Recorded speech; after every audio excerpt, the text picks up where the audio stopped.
The man, the myth, the legend, Allan Young. I've been wanting to have Allan come on the podcast for a while. When I decided to do a podcast, he was one of the first people that popped into my mind as being an awesome guest to have on for a variety of reasons. So very excited about this. It took a quarantine to get our schedules aligned to come on and do this. So that's one of the positives that will come out of everything that's going on right now, I think. But very excited to have Allan on the podcast today.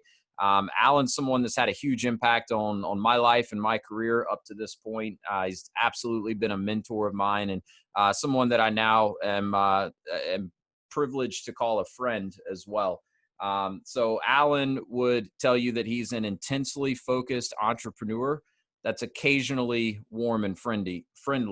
I would say it's more than occasional in my experience, but Allan's a lifelong entrepreneur. He's got a ton of amazing experience that he's going to be able to share with anyone listening in today that's, an aspiring entrepreneur or is already in business for themselves. A lot of lessons that he's learned over his life and career.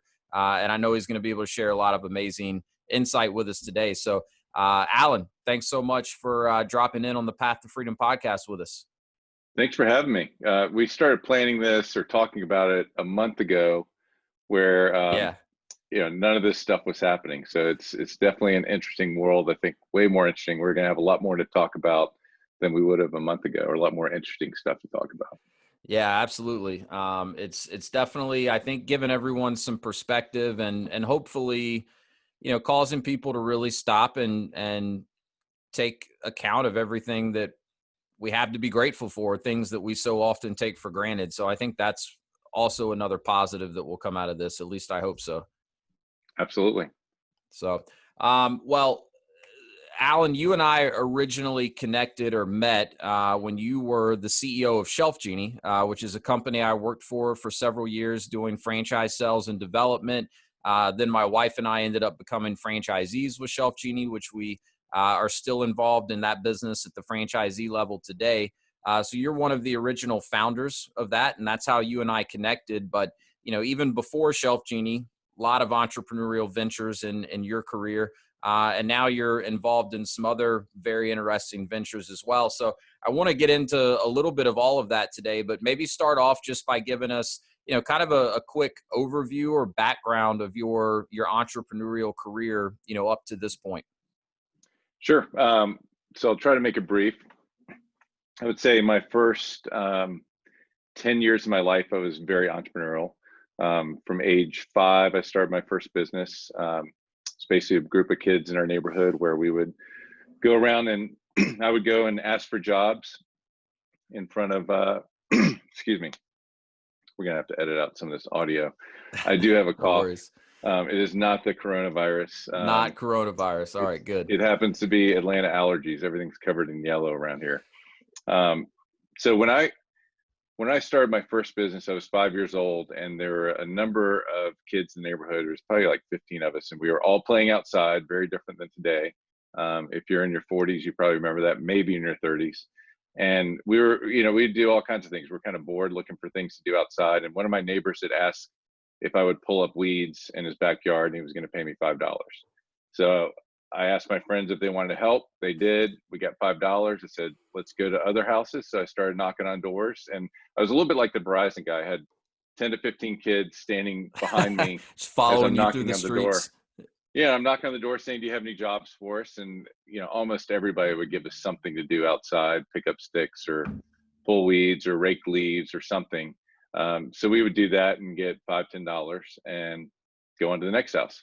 And I called it the work club. I was not good at branding back then. Probably not. It was not a trademarkable name that I could have used, but it was the work club. And we went around and did all that work. And I remember about 2 months after doing it, my dad came in my room, and I had all this money stacked up, and I was sorting it by ones, fives, tens, 20s. I don't think I had any hundreds, and all this piles of cash. And I was 5 years old, and my dad said, what are you doing with all this money? And I told him what we're doing.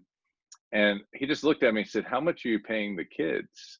And I looked at him and said, I didn't know I had to pay him anything. It never occurred to me. It never occurred to them.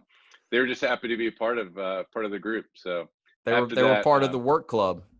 yep, I paid them in orange Tic Tacs. Those were popular in 1975, Yeah. and I would literally go around and drop orange Tic Tacs in their mouth while they were doing all this work. And that was the only compensation that they wanted. So that was my first business. My second one I started. My dad was a Baptist minister, so he had one of the first tape recorders in the neighborhood. It was one of those boxes where you play record, had D batteries in it, and we took it up to my treehouse. And my business model was you could record anything you wanted for 30 seconds. And keep in mind, no one had ever recorded anything and heard their voice back. So that was kind of a hit, but you had to pay a nickel every time you wanted to hear it played. So people wanted to hear their stuff over and over again. So that was a good business. But So I you had didn't charge them for the recording, but every time they wanted to listen to it, it was a nickel. absolutely, yep. That's smart So business model. See, that's that, recurring revenue versus one-time payment up front. yeah, Pretty yeah. enlightened for a kid that age. So yeah, so I had a lot of businesses like that. I think a total of 14 before I went into high school. So I was very entrepreneurial, and then I got into high school, and the interesting thing happened. When you're a teenager in high school, there's this immense pressure to fit in to a group, and to fit into certain molds. There's several Mhm. of them you can fit into, but being an entrepreneur was not one of them. Yeah. My guidance counselor was not offering entrepreneurship as an option. So it really, for those 4 years, I really did not do very much entrepreneurial because I thought, well, that's not something I can do long term. This was just something fun I did as a kid. So high school, I was kind of out of the game. When I went to college, got into a little bit. I had a couple of small businesses I started. I had a laundry service where we pick up laundry in the dorm rooms, outsource it to a company. They bring it back, wash, dry, folded. So I did some things like that in college, but I had a ROTC scholarship. So I went into the Army as an officer right out of college and was in the Army for 5 years. And what a great way to learn leadership. I mean, day Mhm. one, you're on the job. I was a platoon leader. I had 40 guys I was responsible for leading. And my platoon sergeant, who was reporting to me um, as a platoon leader, he had been in the Army for 18 years. His section chiefs had been in the Army for 12 years. The youngest private, the newest private in the unit, had been in the Army 4 months longer than I had. So you had to learn very quickly how to lead people who knew way more than you did. Yeah. And as soon as you started figuring out that job, every year they change you and move you to a different job. So I was a platoon leader, I was a fire direction officer, I did a number of different jobs, operations officer, and I was a commander of a radar unit. Each 1 year terms to serve as a leader. So you have to get really good at leading people that know more than you do. And I think the major skill set I picked up was how to tell if someone's an expert when you don't know anything about their field. Because I think that's a problem I've seen over and over again. Digital is a good example. You hire somebody to do digital, you have an outsourced firm. Are they doing a good job? Do they know what they're talking about? Or Everybody they just seems to. saying the right things. Right. Yeah.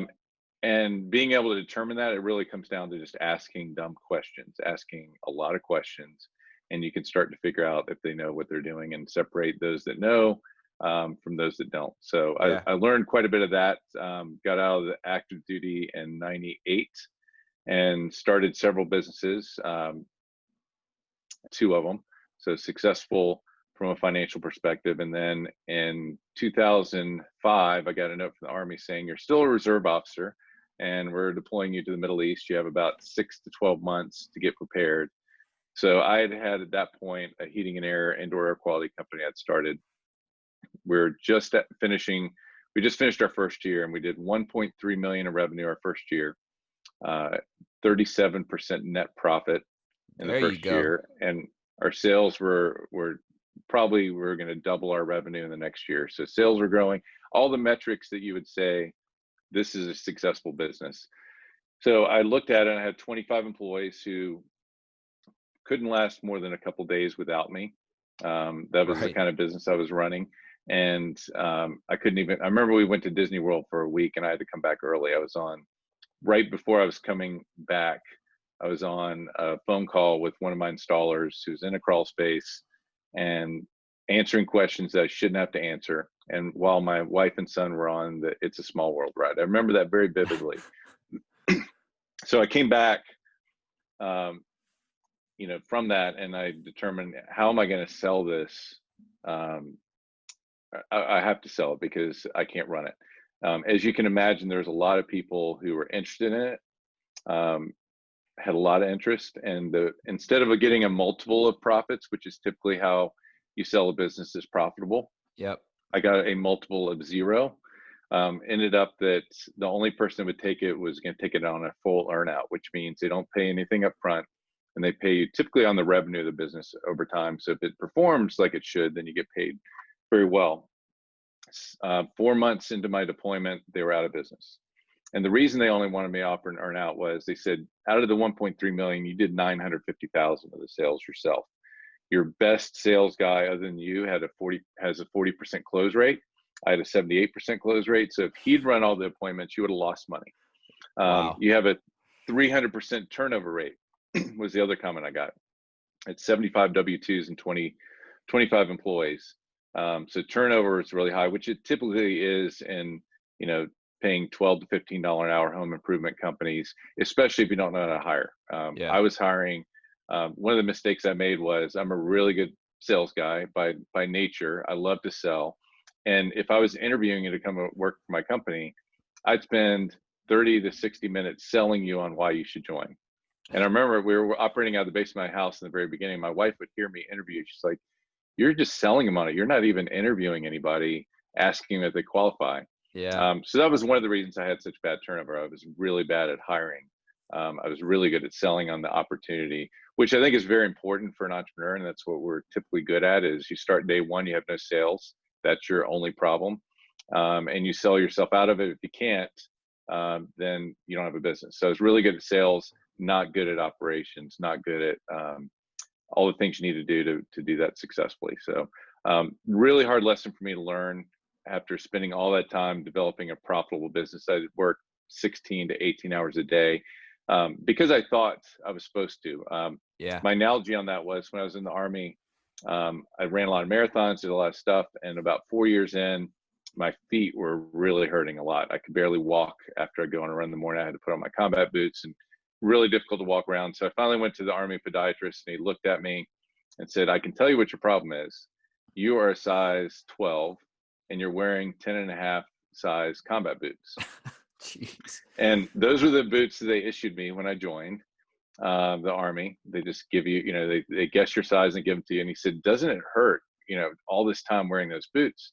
And my comment was, I thought they were supposed to hurt. And I think of that a lot, kind of in my first year of owning that business, that I was working 18 hours a day, and other businesses I'd started up to that point. And, I thought as an entrepreneur, that's what you had to do. That's what you're supposed to do, work Yeah. 16, 18-hour days. Not that hard work is not a big part of being an entrepreneur, but I was doing so many things in the business where it was just me, and I didn't build a team around me. So that was a very hard lesson. When I came back, that's when I started, founded ShelfGenie, and really swore I was not going to be in the business. So I never ran sales appointments. I don't know if you know this, but I never ran a design appointment. I trained people how to run it, how to run design appointments. I had over 1,000 in-home sales appointments that I'd run and sold. So I had the experience, but I knew if I started, but I knew if I started selling, I would probably be the best salesperson, because not only did I know how to sell pretty well, but business owners tend to be really good salespeople because they're just passionate about it. They live and eat and breathe it. And you've seen that in ShelfGenie, and it's not uncommon. It's not just ShelfGenie, as owners tend to sell really well. And the problem is, they hire salespeople who don't do as well, and they typically fire them at some point because they're not as good as them. So by not running appointments, and I focused on training and going on appointments with them, I was able to build a great sales organization. That was not about me. On the contractors, as you know, we use 1099 contractors, and we pay them a percentage of the job, which is actually a very good hourly rate, but they handle everything, and I don't have to worry about turnover. You don't have to worry about turnover. Installers that can do it do very well, and you're not managing. Yeah, and you're not managing a 12 to 15-hour person.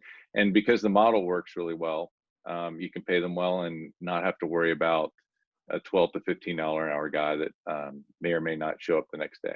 Yeah, if you recruit the right people and set the right expectations up front, it's really more like a partnership than an employer-employee relationship. And I've heard you tell these stories numerous times, but I never get tired of hearing them. And again, I think it's going to really resonate with so many people in the audience.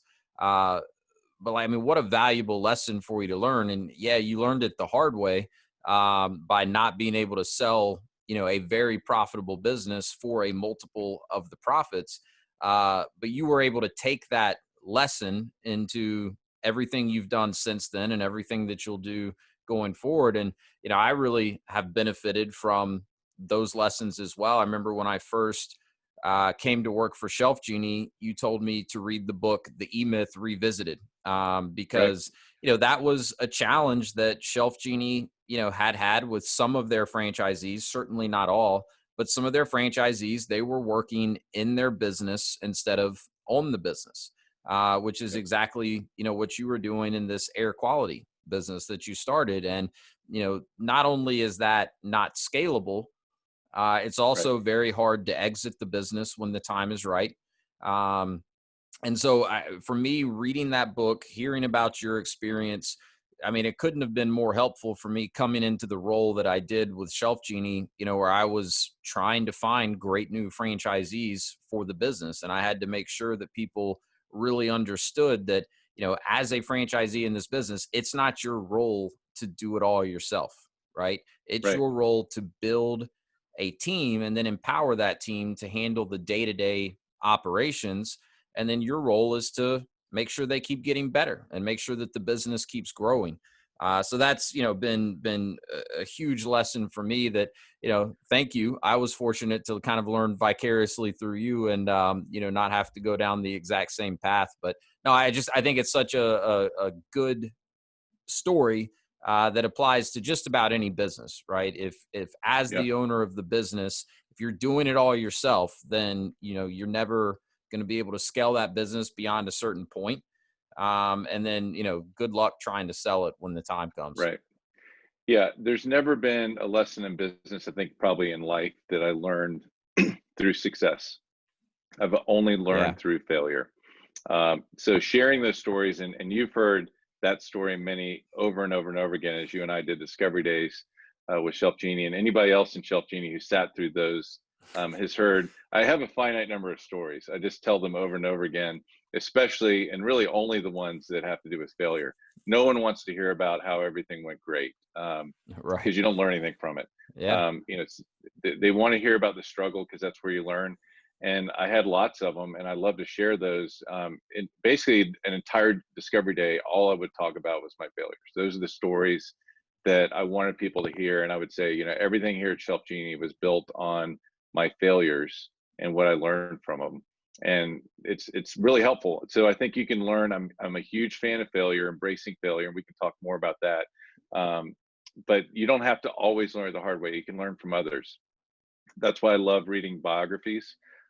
Typically at night when I'm going to bed, there's a lot of research when you're reading a business book that just gets you thinking a lot. It's really hard to sleep. Your mind Yeah. starts racing. So Yeah. before I go to bed, I read biographies because they're stories, but you learn so much from all these different great people and what they did, how they failed, and how they learned from it, or what you can learn from their failure. What's your all-time favorite biography that you've read? I like Einstein. I think that's a fascinating book because he wasn't as smart as everyone thinks. Hmm. It wasn't just IQ. He was his number one quality. I think that made him so successful is he was insanely curious. Hmm. And so, Hmm. curiosity is one of my favorite attributes I look for. Number one, to promote myself. Number two, to promote for my son. Talking about how to be curious and creative, and to Hmm. work around problems.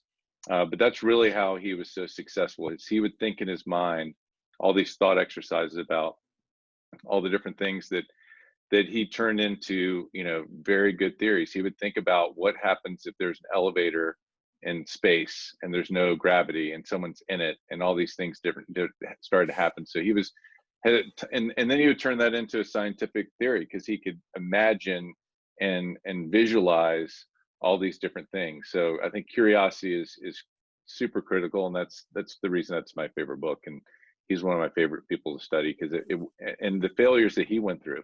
He worked in a patent office for several years. He struggled through a lot before he got to where he was. Yeah. Well, that's good, because that's actually a goal I set for myself at the beginning of this year, was to read more biographies or autobiographies. Yep. Because I agree, I think you can learn a lot from them, and it's just a different type of read than the business self-development type books that are out there too. They help you go to sleep, along with, if you want to really go to sleep, read a franchise disclosure document. That Tell is me a cure about it. for insomnia. For Yeah. sure. Yeah. I tell people that all the time. Like, when you get your franchise disclosure document, don't be under any illusion that's going to be the most interesting thing you read. But if you are having trouble sleeping, just crack one open and you'll be out in no Right. time. That's funny. But yeah, I mean, so much that you learn through, some of this early experience and some of these failures that you had, but you were able to take that, you were able to get it involved at the ground level with what became ShelfGenie, and turn it into a national, franchise. So talk a little bit more about that experience, and, how you were able to take everything you'd learned up to that point and, build a very large, very successful franchise organization. Yeah, I think, there's a lot of things, some of it is timing from a business standpoint. If you get in too early, there's lots of stories about amazing businesses that were just way before their time. So a lot of it is timing. And I think part of our timing, it has a little bit to do with what's going on now, is we launched the franchise in the fall of 2008. Right. So if you remember the fall of 2008, it was literally September 2008 is when we launched our franchise. And that was a major disruptive time, going into a major recession. And we were an Inc. 500 company for the next 3 years. So Yep. two reasons why. Number one, our offering, ShelfGenie, doing custom pull-out shelving, is a very affordable upgrade. So what happened was, in 2008, people were going from gutting their kitchens. And prior to 2008, or the fall of 2008, people, the housing values are going through the roof. People Yep. are using home equity lines of credit. They're doing all this stuff to renovate, redoing their entire kitchen. Well, that stopped very quickly. But for $3,000 or $4,000, you can have a major upgrade without having to redo your kitchen. So that certainly helped. It's a little the Home Depot argument that they do really well in a recession because everybody's renovating. They do really well in booming economic times because everybody's building homes. Yeah. Something similar from a franchise sales standpoint. I think we're going to see a lot of this. A lot of displaced executives, I call them forced entrepreneurs. Yeah. Yeah. Were very, they got laid off their six-figure job, and for whatever reason, it's kind of obvious, but I find it funny that everybody that buys a franchise wants to make $100,000 a year. That's the magic their number, goal. right? 100K. Yep. It's never 90. It's never 85. It's always 100,000 or more. So they lost their job making six figures. And that's another really interesting thing that I would talk to people. The idea of buying a franchise or even starting a business is riskier than having a job. You don't have to look out the landscape today. You can look at it over the last 20, 30 years. There's no longer, and this has been the case for a while, are people going to work for a company, staying there 20, 30 years, getting the golden watch. Yeah. Getting a pension. At retirement. And it's a huge myth that having a job is security. Yes. I would call, just like for me, I'm not leveraged into the market. So when the market dropped 40%, didn't bother me a bit. Yep. I'm investing in businesses either that other people own that I know, or starting my own because I have a lot more control over that. That's right. Yeah, and I love that you bring this up because it's something I talk to a lot of people about, and you're right. It is, most people out there would say, well, it's way riskier to start a business than to have, a job with a guaranteed salary and the benefits and everything that come through it, until they go through what so many people go through, which is they get laid off, or their company restructures, or the winds change. Like, I don't know, there's a global pandemic or something like that, totally outside of their control. And, people learn this the hard way. they feel like, well, I do a great job for my company. I've got a really good relationship with my boss. None of that matters, right? If it comes down to you or the bottom line, the company picks the bottom line every time. It doesn't matter how much they like you or how good of a job you do. And to me, it doesn't get any riskier than that because you have No. zero control, right? You Yeah. can perform at a high level, but that's not always enough. And, at least as an entrepreneur, as a business owner, there's always going to be things that happen that are outside of your control, but you can always control how you react to what happens and how hard you're willing to work to get the results that you need. Yeah, and a good example, you worked with me for a while. If you had not been making money for the company, I would have fired you in a heartbeat, No doubt. very quickly. So, and Yep. to a certain extent, you're not in control of some of those things. I think as a salesperson, you are, but there's certainly scenarios both for salespeople and operations people where you don't have um, any input or any control over some circumstances, and the company's going to take action on that because as the CEO of the company, I had a fiduciary responsibility to the company and not to employees. Although you want to take care of employees because definitely your most valuable asset, you are always looking out for the bottom line, and you have to make tough decisions Yep. based on scenarios. And a lot of people just made really tough decisions to lay off a lot of their workforce about a month ago. Yeah. And there's not a lot of control you have. And I don't want to paint the picture that being an entrepreneur is not risk free.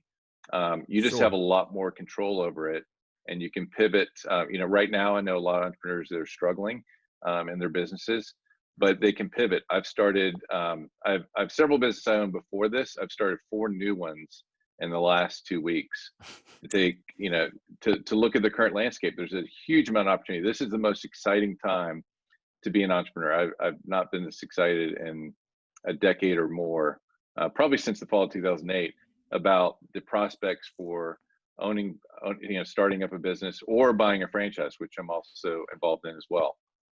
Yeah, well, it's the way I think of it is trying to find the white space, right? And so wherever there's opportunity or a gap in the market, that's where you can capitalize as an entrepreneur. And when you go through difficult or uncertain times like we're going through right now, or like we went through back during 08, 09, that's when you can capitalize and turn what to so many people looks like a terrible circumstance that they have no control over into an opportunity that you're turning into a business.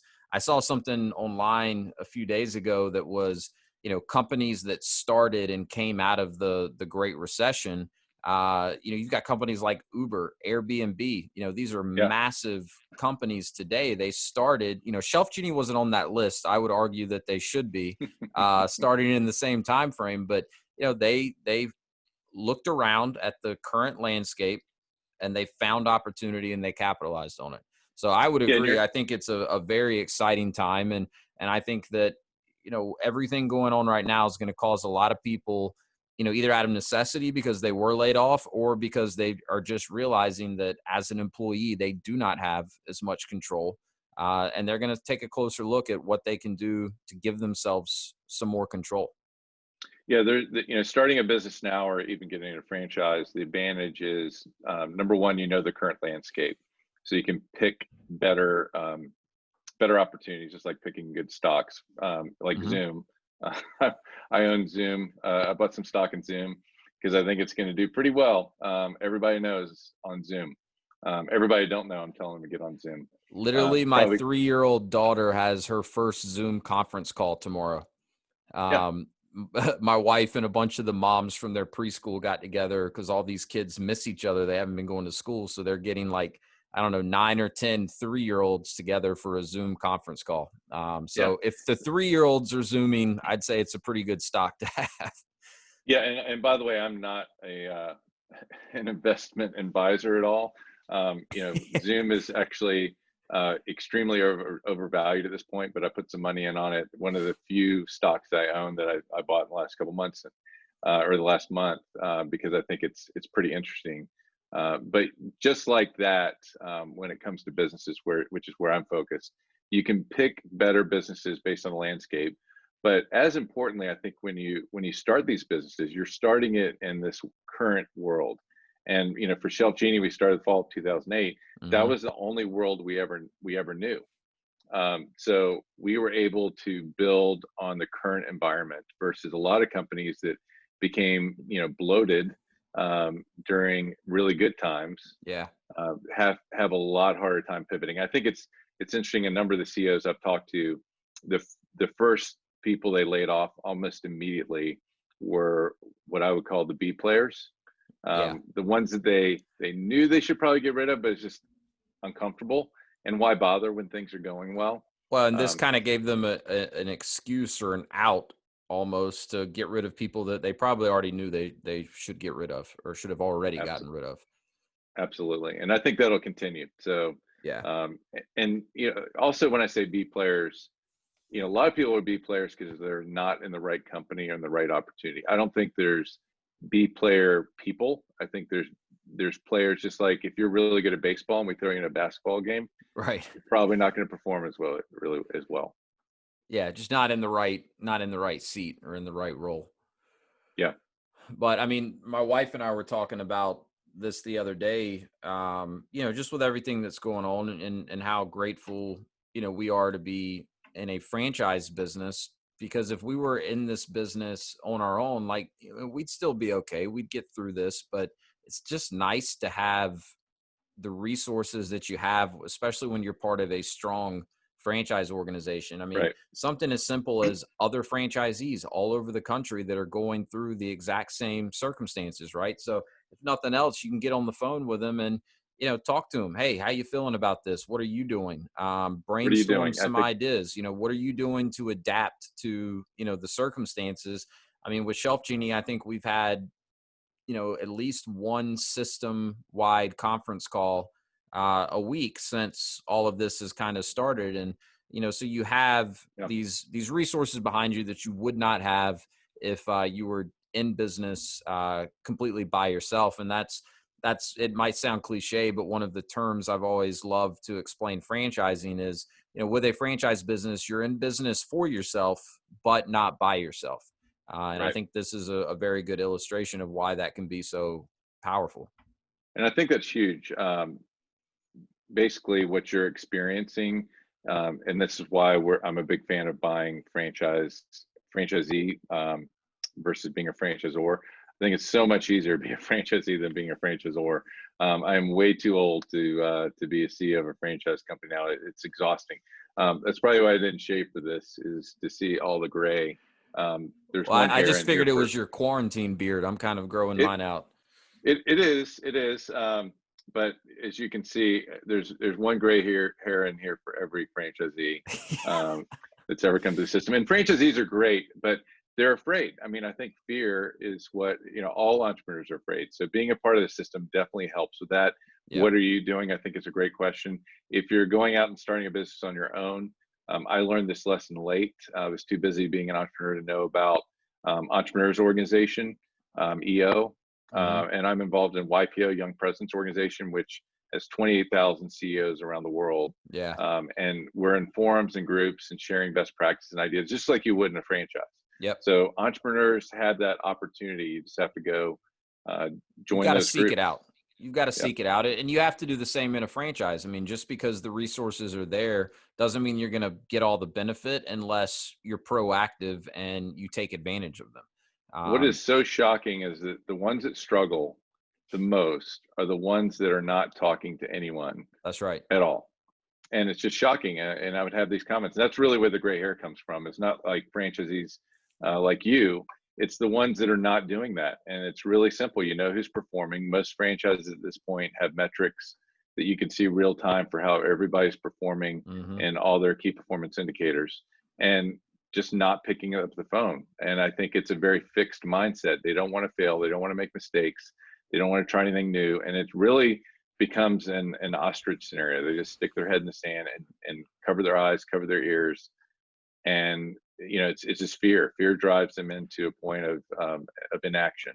Well, and I know Shelf Genie's CEO now, and he may have got this from you, but one of the things I hear him say all the time is, don't suffer in silence. As a Right. franchisee, if you're struggling with something, raise your hand. We're here to help. But if you're not communicating with us, and letting us know how we can help you, we may not know. And that kind of brings up something I want to talk a little bit more about, which was, what led to you, deciding the time was right to step down or step aside as CEO of ShelfGenie.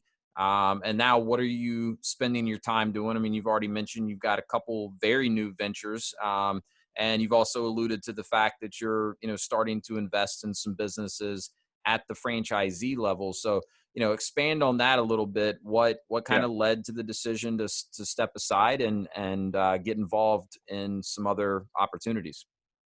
Yeah, so it's funny you talked about Andy. He did not learn that from me because he never listened to me at all, ever. He's one of the top performing, as you know, ShelfGenie franchisees, and I asked him to be the CEO of the company about a year before I stepped down, because I wanted to groom somebody to do it. He's done a fantastic job, He better than has. I did. And I think that's a big part um, of of exiting a system, is looking for people who are better at doing things. That's how you work yourself out of a job, is finding people better than you. And a lot of people don't want to see that happen. I've talked to a number of folks who when their predecessor does better, I think there's, I don't know what it is, pride. I think pride's a big problem. Ego, And pride. Yeah. yeah, Andy's done a fantastic job. And, one of the reasons I want to step aside or step down from that job, I've done it for over a decade. And I think point, we talked about this before, everybody's heard my stories over and over and over again in the system. Everybody's heard pretty much everything I have to say. They could almost predict what I would say in almost any situation.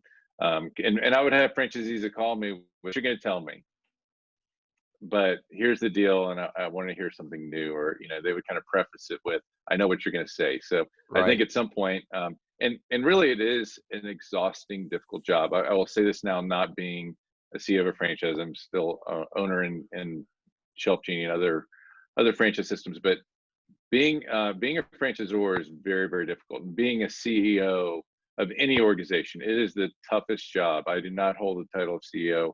I will never hold the title of CEO again, other than in a startup, you have to kind of name yourself CEO until you pick somebody to run it. Yep. But it is a very difficult job.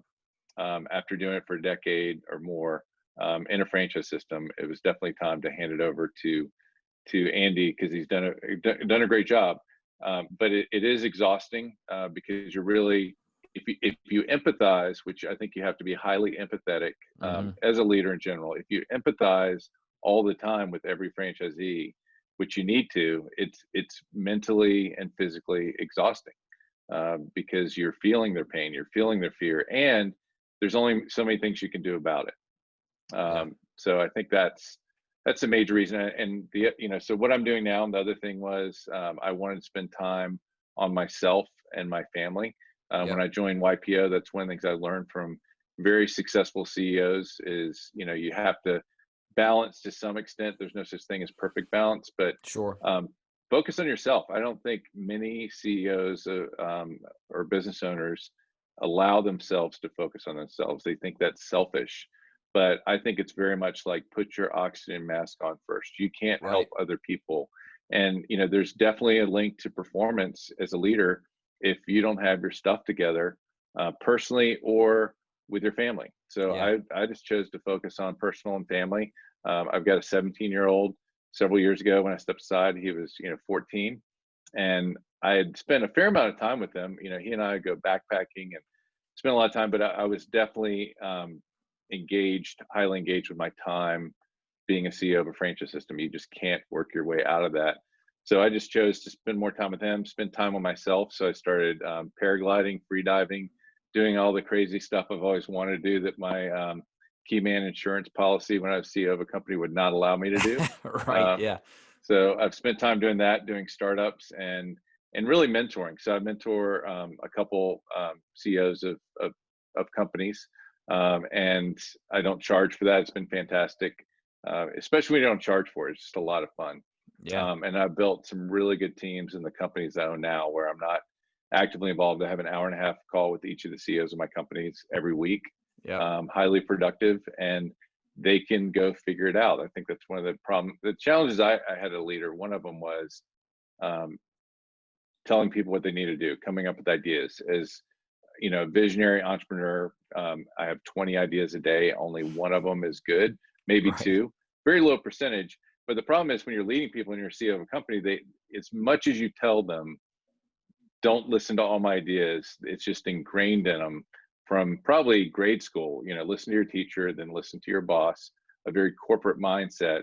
And I always was challenged with people not running my ideas, running with them. I want you to kill my ideas. If it can survive scrutiny, then that's great, but they would just run with them. Right. So Without trying to having really teams, poke holes in them first. right. And so when you have a team that's from the start, it's very similar to the ShelfGenie story, but the companies now that I'm starting with me not being involved at all other than advising. So it's been great because I've got great teams that do better than I would do. Yeah, and I know you're involved in some very interesting businesses right now, but I know so I want to talk about in a minute about one of the brand new ones that you've told me a little bit about, but before we do that, talk a little bit about what you're looking to do at the franchisee level in terms of investing in businesses. Yeah, so one of the companies that we started right before all this happened, so this was not one that we popped up in the last several weeks, but it's called Framebridge Capital. We're investing, right? We actually have an operating company, so we own a couple home improvement franchises here in Atlanta. And franchising is such an amazing recipe. You can look at item 19s. All you ever have to do with it, and I'd say it's true for any franchise brand with 20 plus franchisees. Yeah, It's a little bit more of a dice roll, an entrepreneurial role with emerging ones that are brands. newer. Yeah, But if they've been around for a while, they've got an IM19, you can see what the average people in the system are doing. You can see what the above average, you can see below average, right. and you can make, a very good sound decision to join the system. And the one caveat is you've got to follow the system. Again, shocking how many people buy franchises and don't follow the system. Well, and I But if would you add to do, that, follow the system, but also make sure you understand the role of the franchise owner and make sure as the owner, you're staying in your lane, right? Because yep, that goes hand in hand with follow the system, but it's like yep. one layer deeper. Yeah, yeah. So I think that's really critical, and that's why we're doing it because we know we can buy these brands, we can follow the system. Because we've been in franchising, all three of us, that are three of the partners in Framebridge Capital, we understand the value of it. We know how to pick good ones, because I think another part of it is picking the right the franchisor, and looking at their team. Yep. So there's a couple of them we're getting ready to close on in the last few weeks, right before all this hit. And we're very close to hitting the button, but we were doing virtual discovery days, which I think are great. It's a great way to pivot. Yeah. But I'm not signing a franchise agreement with any franchisor until I can go to dinner with them and shake Get their hand. face to And face. Yep. yeah, and develop a relationship because I think that's critical. Follow the system, but find a franchise team that you want to deal with and is gonna empathize with you. Most of them do if they get to 20 units or more, but you want to make sure you have a good relationship with and ask franchisees how the franchisor responds to their comments, their concerns, their questions. I think that says a lot about a system as well. Yeah, and I always tell people when they're looking at a franchise, I mean, the most valuable step of the whole due diligence process is always talking to the other franchisees that are already in the business. And, definitely you can learn from them what that relationship is like between franchisor and franchisee. The other thing I always try to coach people on, because this gets overlooked a lot, is, make sure through talking to these other franchisees that you feel like this is going to be a good cultural fit for you. Right. Right. So that Yep. goes, good cultural fit in terms of working with the franchisor, but also with the other franchisees. And it kind of goes back to what we were talking about earlier, where you can leverage resources like the other franchisees in a system in a lot of ways. But if it's not a good cultural fit, it's going to be harder to leverage those resources and those relationships that you can develop. So, and that's Yeah. something that people tend to overlook sometimes is, is this a good cultural fit? It's kind of like, are these people I'd actually want to sit down and have a beer with? Right. Right. And I think that's who's that 1-800 junk CEO. That's his number one Yeah. way of evaluating is that would I want to have a beer with them? Yep. But I think it's worth talking about a little bit about how you can determine culture fit, because it's one thing to say it, but you have a limited amount of time to figure that out through a Sure. discovery day, through conversations, and through talking to franchisees. And I think if they don't have values that are clearly stated, I think culture comes from values as a foundation. And if they're not, if they're living them, so it's one thing. Enron had some amazing values on their marble walls when you Right. walked into their skyscraper, but they weren't living them. So I think No. making sure that you are aligned with those values, but also are they living them? One of the great franchises out there, I know you know this, and there's a lot, but Rockbox. Hmm. I went to their discovery day, and out of fun was one of their values. And I've seen that before, but they literally live it. They have a amazing amount of fun in that home office, but also the franchisees. It's just a great model to have fun with, and that's one of their values. So making sure you understand the cultural fit, and to ask the right questions, I think it's critical. But I don't think a lot of people know how to evaluate culture. So I would recommend taking that approach when you're looking at a franchise or any kind of company to join even. Sure. Yeah, that's a great point and really good advice. So, so you guys are essentially creating this fund, you're investing in franchise businesses at the franchisee level. Yep. Your role in this is not to get involved and run the day to day, and you're, specifically making sure that it's set up that way from day one.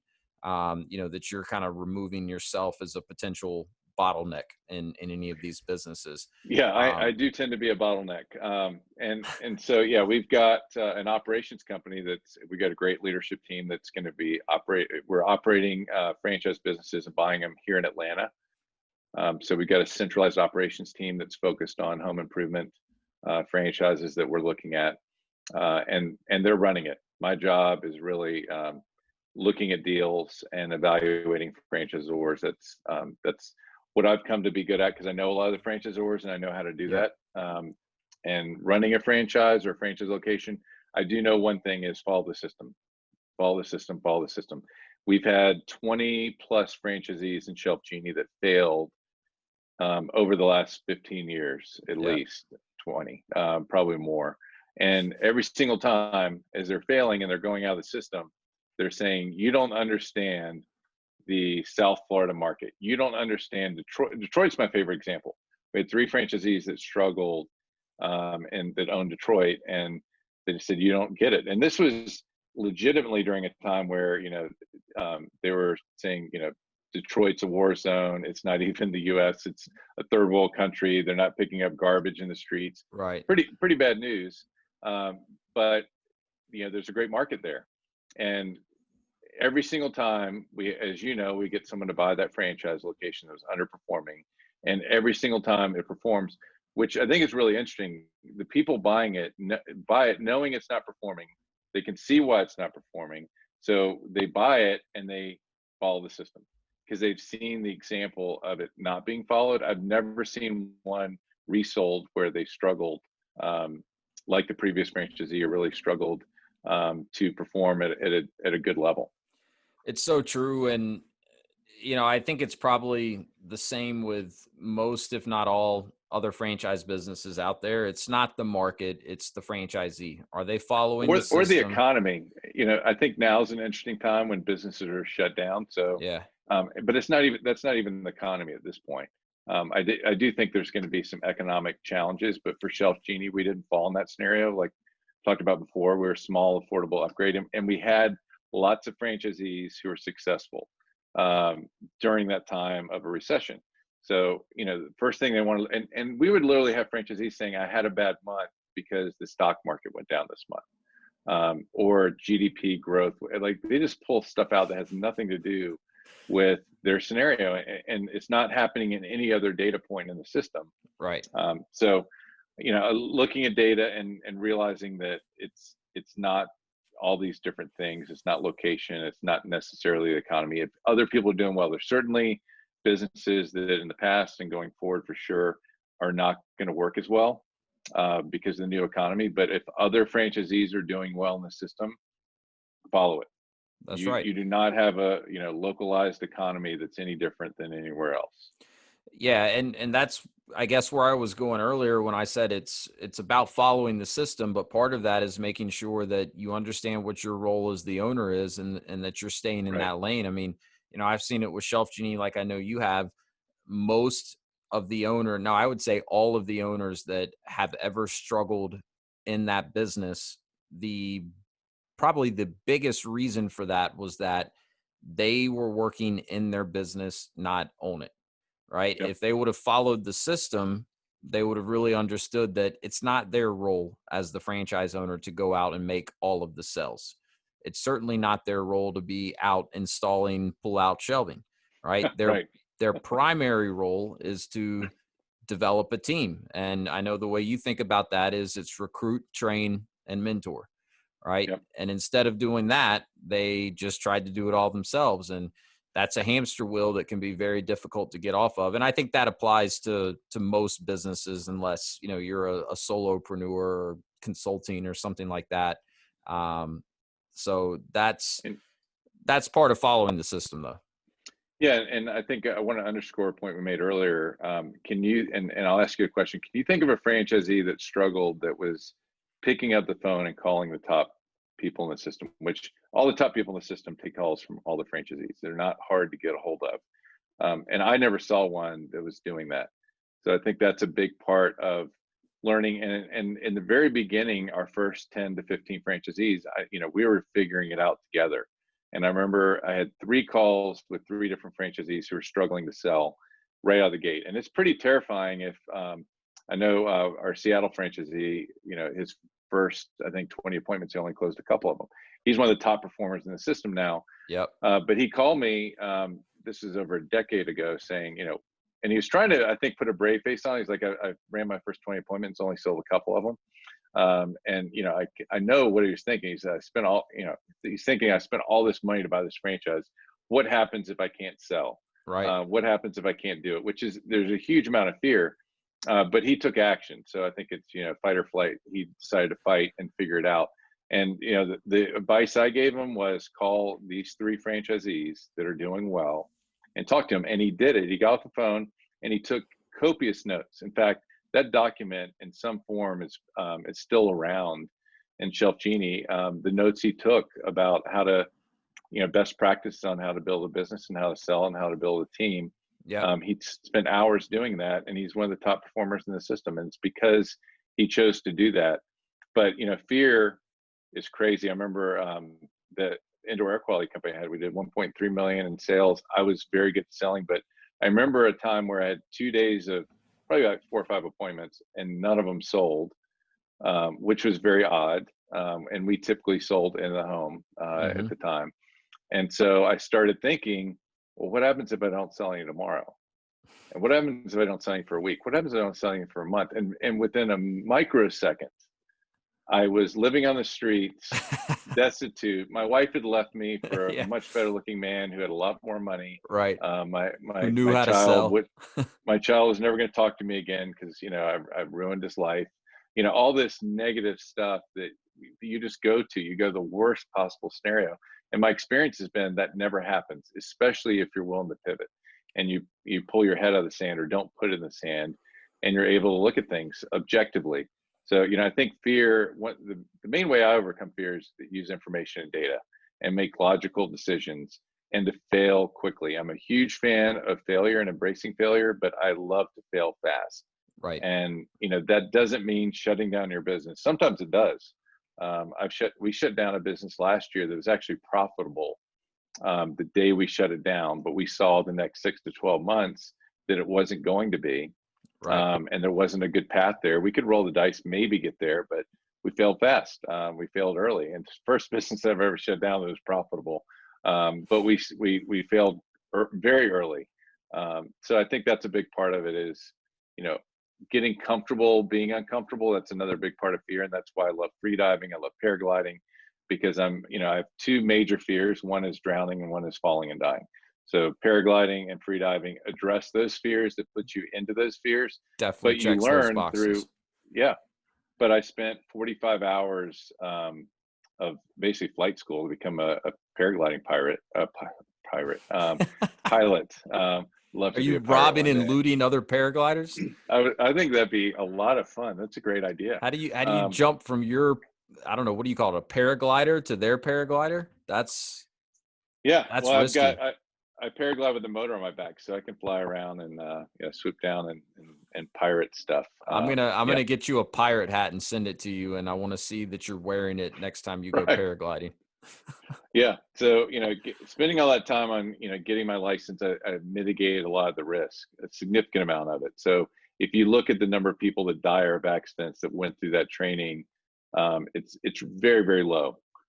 So there's a lot of things that we take for granted. Driving a car is probably more dangerous, especially in Atlanta, and especially if there's Yeah, any snow or ice on the road. no Way more doubt. dangerous than flying a paragliding wing. Same thing with free diving. Went through a 2-week course, got certified as a free diver.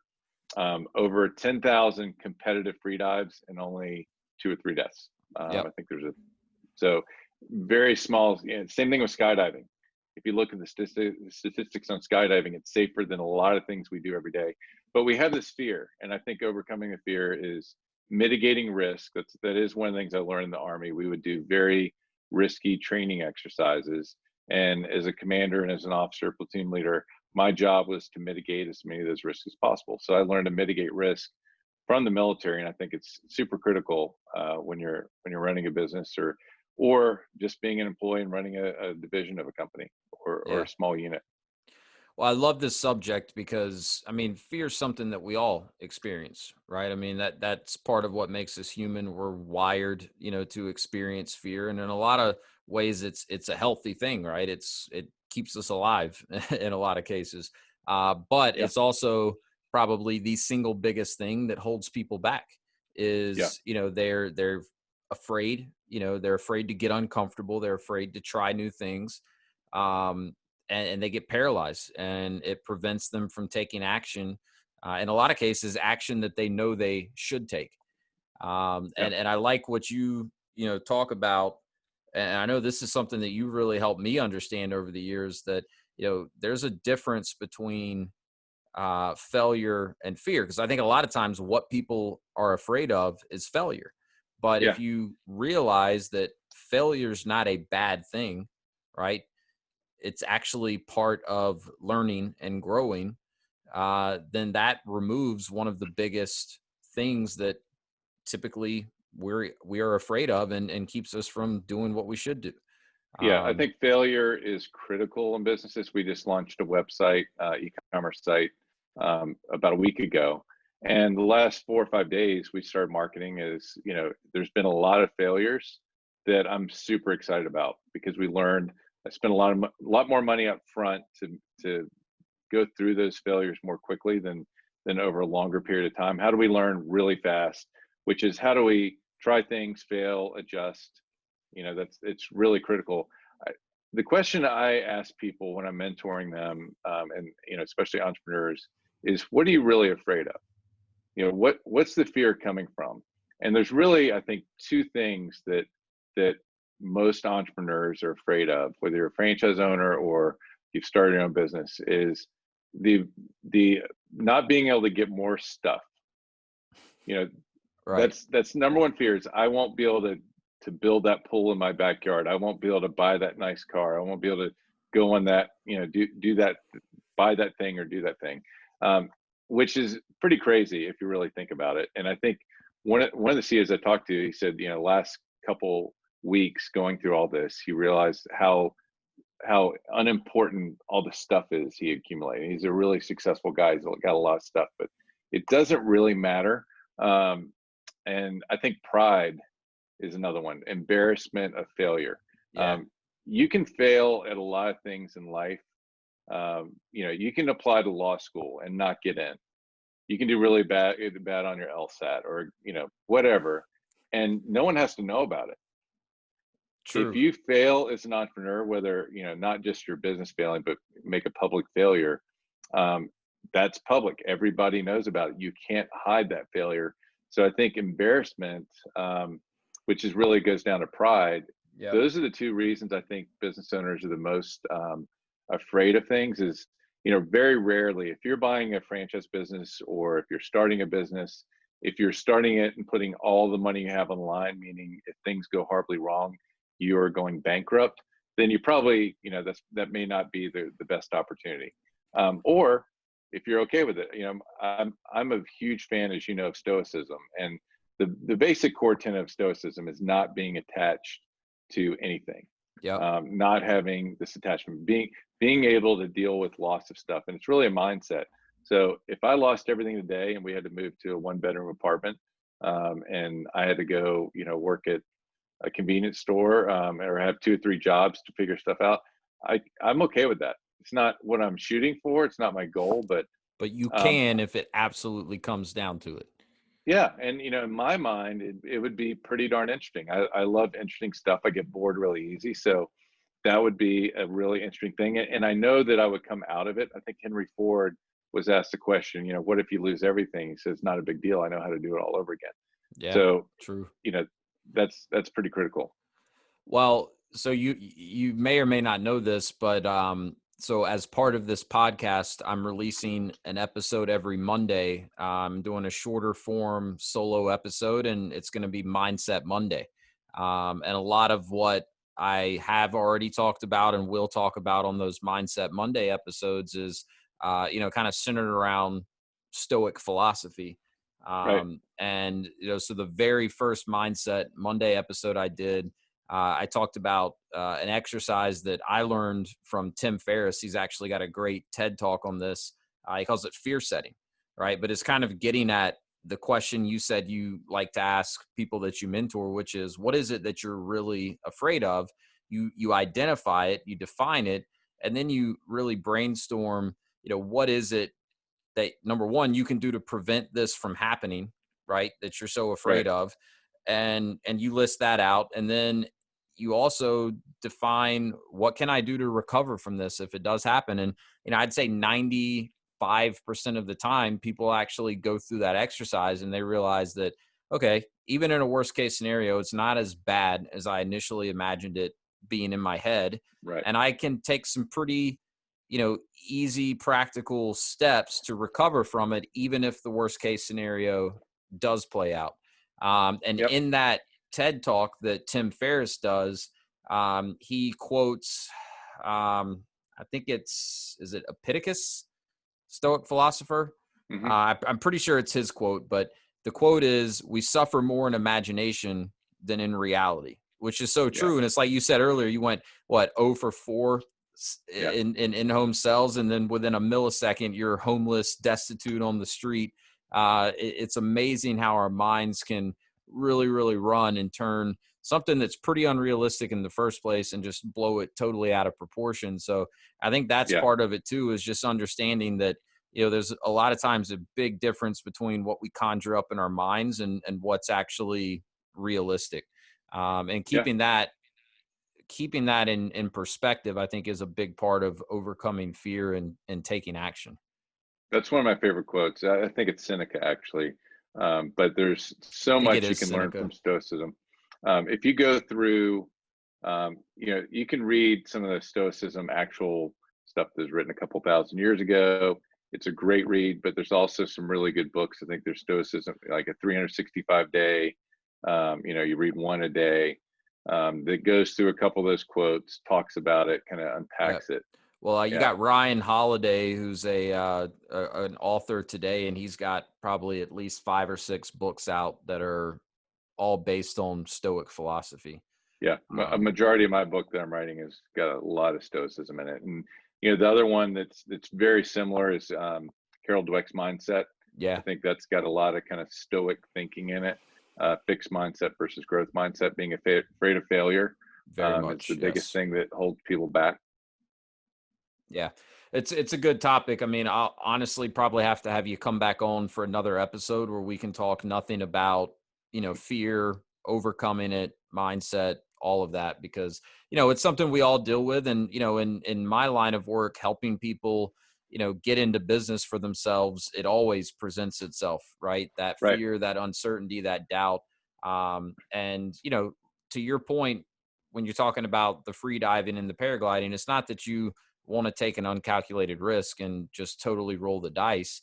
but if you understand what you can do to mitigate the risk, it makes it a lot easier to, push through and take the action that you need. So Yeah, speaking of your book, do you want to talk a little bit about the book? sure. Well, I'll first say I never want to write a book again. It's been the most painful experience I've ever gone through. And I have a ghostwriter. I'm writing with Forbes Books. And probably something is most books, probably a majority of business books, are written with a ghostwriter. That's when I tell people Yeah. I have a ghostwriter, they think it's cheating, but it's great because I'm a verbal processor. So I've been on 40 hours of phone calls with my ghostwriter, and then going through all the edits. It's very overwhelming for me because you print. I give a lot of talks, and each one I kind of make custom, and each one gets a little bit better because I learned from something and I change it up. Well, with the book, you put it out and it's done. So Right. probably the most overwhelming part, but it's called Disruptable, and it's really about being vulnerable and embracing fear, all the things we're talking about, but disrupting yourself. So there's a lot of, I've done some disruptive stuff in the business world, but it's not about how you can go and disrupt businesses or other people. I was very disruptive to other people when I was in grade school. I think I got thrown out of class a number of times, but that's not the Making them goal. The work goal for is, free. yeah. My teachers I was a handful on a lot of levels, but it's really about being vulnerable for yourself and learning how to overcome fear, all the things we were talking about, embracing failure, and the process you go through to identify things. And I think it really starts with curiosity and imagination. And the foundation of that start is understanding yourself and who you really are and what makes you different. So my high school story, all throughout high school, that's not who I really was. That's who I thought I needed to be. And there's a huge amount of peer pressure at that point in your life. But I'm a very different person today, and I'm a very different person I was 5 years ago. My goal is to make myself, as I look back 5 years of my life, at any point in time, that I do not recognize that version of myself. And I think that just comes from, failing, learning, growing, always seeking to get better and learn. That's why I'm in Young Presidents Organization. I'm surrounded by thousands of CEOs that are way smarter than me, that I can learn from, and that entire organization is based on being, we're all committed to lifelong learning. That's really Right. kind of the mission of the organization, is we're committed to lifelong learning. And not everybody is, because they think they've gotten there. They think they've learned, and you never do. They've made it. Yeah. Especially, yeah. Well, I can't wait to read it. Do you have a target date for it to be released, or are we a little far out from that still? Probably 3 months. It's what Okay. we're looking Awesome. at this point. It's mostly written. We're going through the final edits and all those different things right now. I'm curious, are you going to do an audio version? And if so, are you going to narrate it yourself? Because uh, I've heard authors say that that's much more tedious and exhausting than writing the book itself, is doing the audio version when they've narrated it themselves. I've heard numerous authors say that. yeah, I can't imagine doing it myself. I can imagine paying someone to do Yeah. it. Right. That's pretty much any hard work. I imagine paying someone else to do it that's better at it than me. So that's, if I do Smart an man. audio, that's the way it'll come out. Yeah. Awesome. Well, I can't wait. One other thing I wanted to give you a chance to talk about real quick, one of the newest businesses you're in, I just think it's very good timing for you to tell the audience a little bit about this new product that you are representing, I guess would be the best way to say it. Yeah, it's really interesting. It's called Rest for Self. A friend of mine who's in YPO with me, he's been internationally involved in producing indoor air quality, clean air equipment, and most of their equipment goes into hospitals. So he's super Mm-hmm. busy now, putting in ventilation systems that clean the air from viruses and microbials. And really, they use positive and negative charged ions to do that. He created a device several years ago. I've got it here. It's called Resper Self. And you wear it around your neck, you turn it on, and it starts putting out 7 million ions per second, positively and negative charge. And it does a 5 cubic foot space around the unit to repel microbials and really allergens and things like this. All this stuff wasn't going out right now, and you had allergies, you wear this, and it cleans the air around your face. So there wasn't a big market for this a month ago. Right. There's a big market Now for it you now. probably can't produce them fast enough. Correct. And what's really interesting, it's based on research done by NASA. So NASA actually allows people who use their research and takes that research and puts it into devices to put the NASA logo on it. So Very it's cool. backed by very credible research. What's been interesting to find out in the last week, we started doing Facebook ads, Instagram ads, nothing but negative comments about this. But really all it is a picture, and it talks about the research. But the skepticism, and I understand it, the skepticism is, this seems like a product that we just came up with. You're being opportunistic with Right. everything that's going on and playing off of and fear. Yeah. and we definitely are being opportunistic. I think that's the key to being an entrepreneur. But Sure. it is based on research. But so we're really having to add a lot of credibility. We've got NASA writing a letter that we're putting on there. But it's very effective, and whether it works 100% or not, I think it's very, very effective. And if you're not wearing it, what they found, the research is 1 to 2 orders of magnitude more effective than a mask. And that's And you why don't NASA look did as all the research. ridiculous. Yeah, you look pretty cool wearing a NASA logo. Yeah, But for that's anyone that can't see it, it's a little square box. You wear it around your neck, and if I'm understanding correctly, it kind of puts this force field of ions around your face and your neck and keeps you from breathing in the germies, as my 3-year-old daughter would call them. Yep, absolutely. So it's based on cool research. It's definitely needed. What we're looking at now is we've got a lot of hospitals, medical personnel, first responders that want to purchase it because they're looking at, not from a consumer standpoint. They look at the research, they get it. On the consumer side, there's definitely some skepticism. We're getting a lot of traction on people wanting to order it, but I'm not on Twitter. I don't post a lot on social media, especially anything I'm posting is just something fun that I did or something I learned. Nothing, that's going to elicit a lot of responses, but people are absolutely nasty. It's just reading these comments. I don't spend a lot of time on social media, and certainly on Twitter, going through people's comments, but that's been an interesting lesson that we learned. So we're pivoting away from Facebook, Instagram, and just going, send people directly to the website, getting a lot of information out there, and probably pivoting to mainly because we have very limited supply of these in the thousands. We're ramping up production, but selling to the people who probably need it the most, even though the margin isn't there. So that's a very interesting discussion that we went through. Is we can make more money selling these to the public. Sure. We make less money selling them to first responders and to medical, but I think it speaks a lot to the why of your company, and when you have employees and when they wake up every day coming to work. Certainly it helps individuals. You've got a family, very helpful, but knowing that we're doing the right thing and sending it to the right places that need it, and getting them in the hands of the people that really need them. But at the same time, and I think this is a good example of as a company or as a business owner, knowing your why, and your why should always in some way involve doing the right thing, doing the right thing for your clients.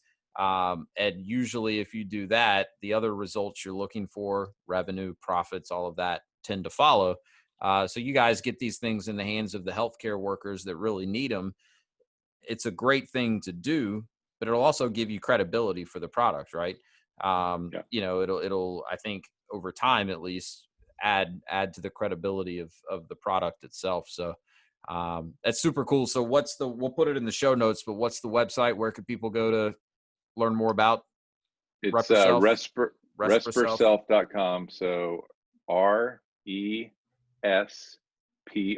is in short for respirator, and then self is as in yourself, SELF.com. Cool. And we'll link that in the show notes as well. So, all right, real quick, I got a lightning round I want to run through. I appreciate all the time. This has been awesome. So we'll wrap this up quickly. But with this lightning round, these are questions that I like to ask everyone that comes on the podcast, really kind of for selfish purposes, because I just like learning how people think about these sort of things. So you can answer these very quickly. First one is, what is the best advice you've ever received? And that could be in business or in just life advice. Yeah, that's a good question. Can I give two? There's Sure. two that I think are really important. That I got was one, the definition of success. So I remember error rates, and you know this from ShelfGenie. We have our own plant. We build boxes, and is it 1%, 2%?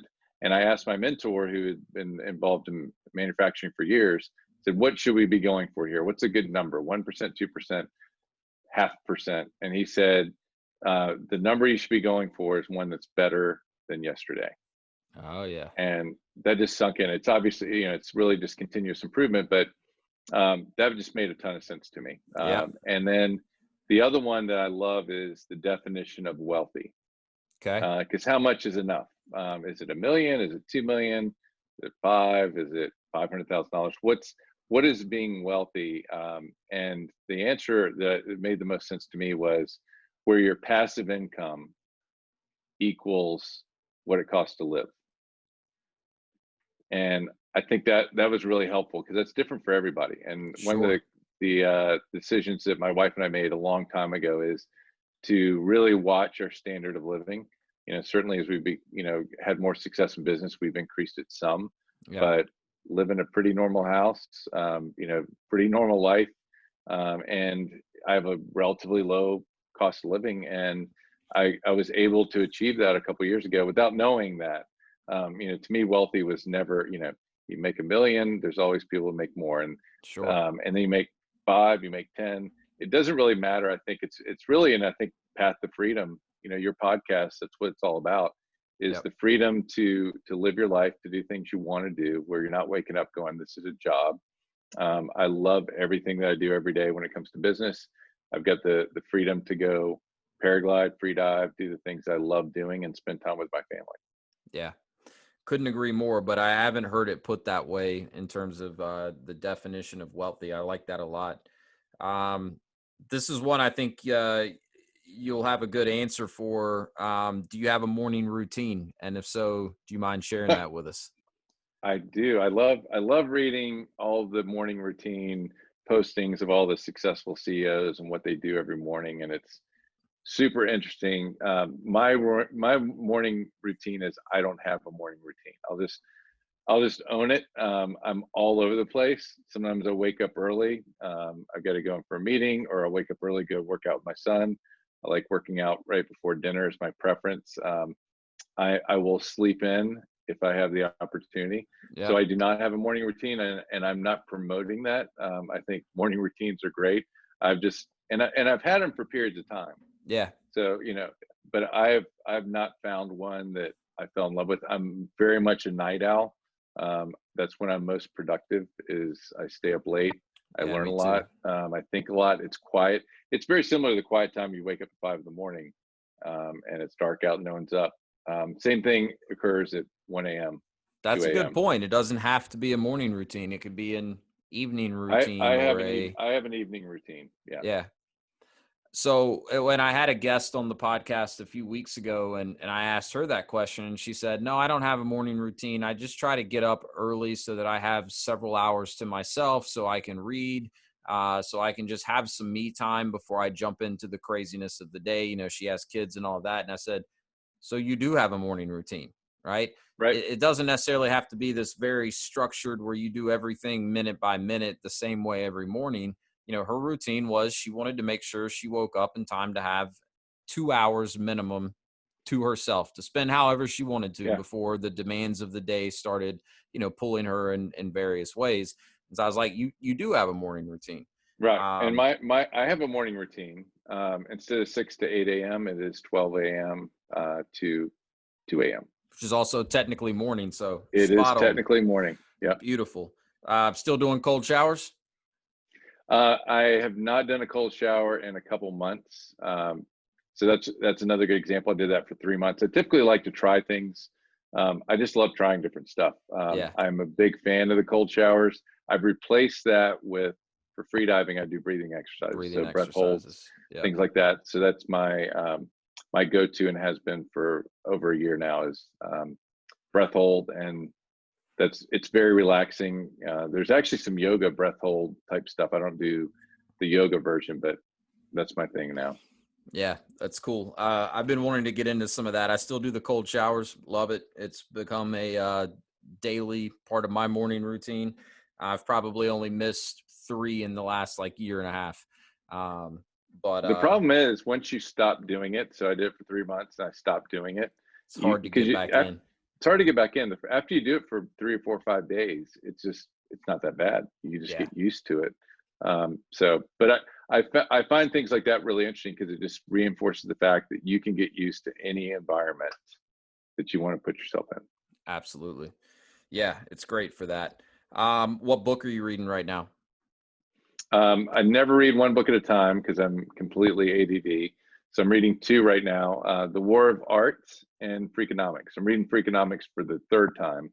I typically read it once every year because it's just such a fascinating book that looks at the psychology and economics of, he's an economist, but not looking at the economy, but economists study human behavior and how we think and what the underlying things are.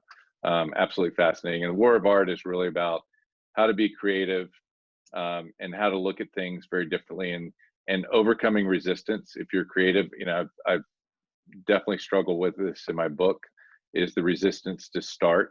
And I think we all face that. So he's an author. So it's actually a fiction author. He writes fiction books, writing a nonfiction business book about how the creative process works and how you have this really strong resistance that you have to overcome.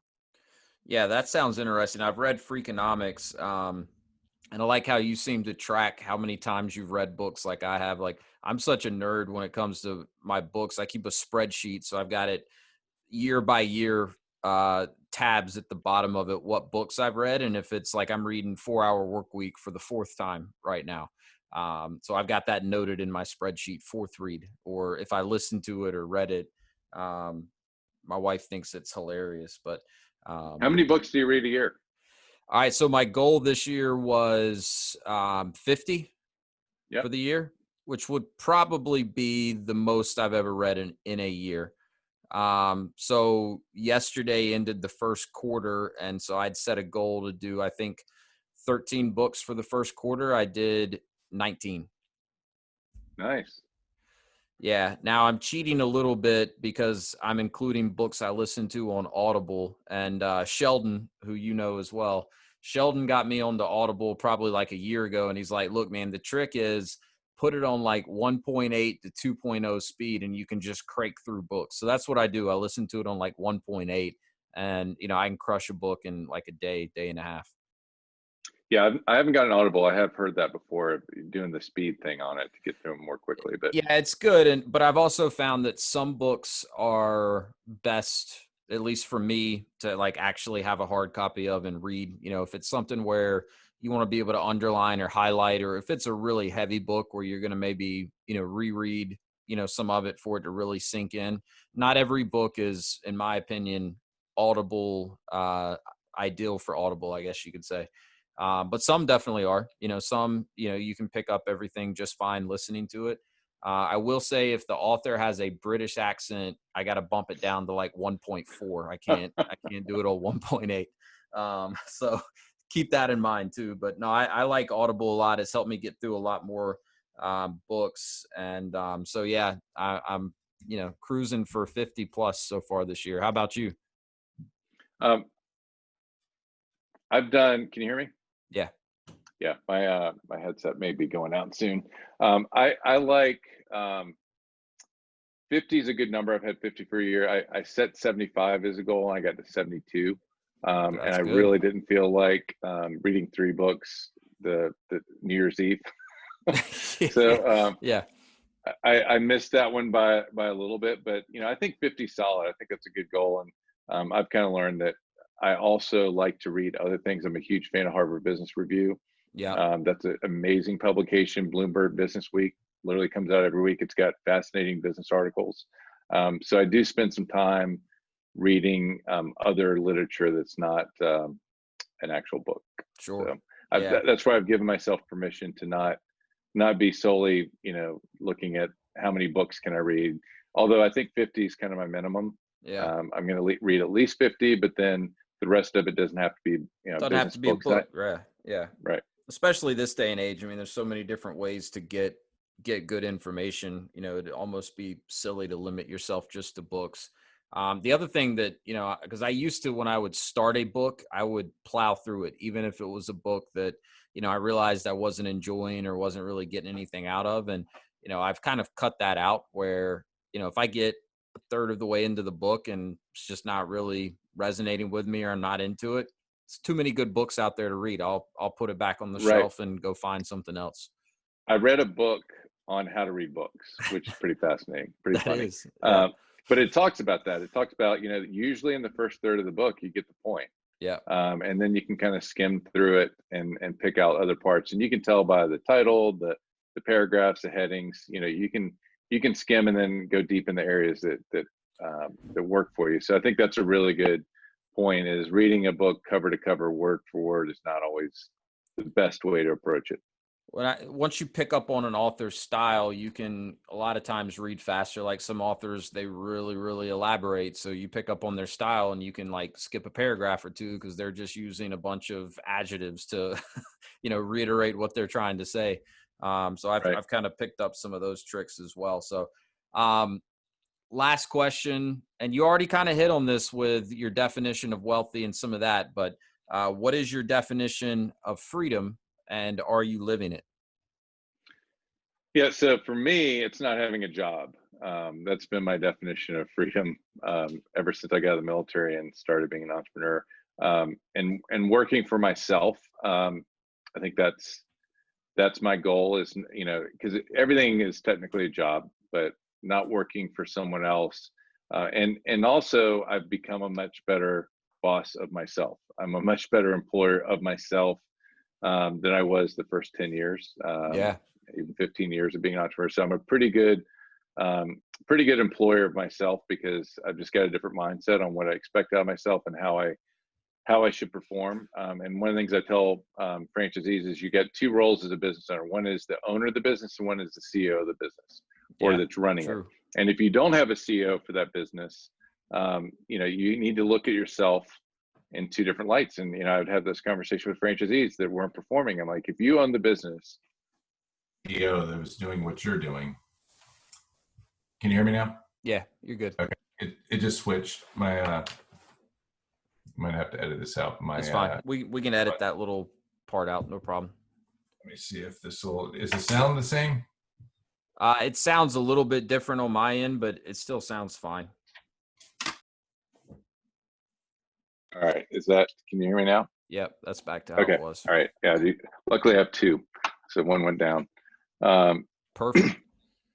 But I would talk to franchisees that were struggling, and I would say, if you're the owner of the company, clearly, if you had a CEO doing what you're doing, running the business, would you fire them?